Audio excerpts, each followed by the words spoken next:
وعباد الرحمن الذين يمشون على الأرض هونا وإذا خاطبهم الجاهلون قالوا سلاما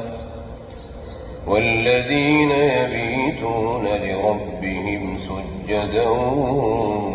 وقياما والذين يقولون ربنا اصرف عنا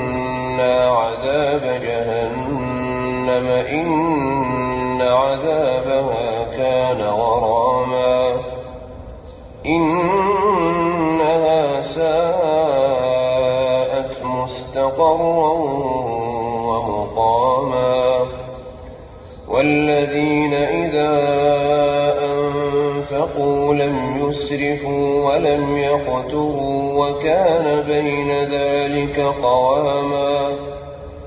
والذين لا يدعون مع الله إلها آخر ولا يقتلون النفس التي حرم الله إلا بالحق ولا يزنون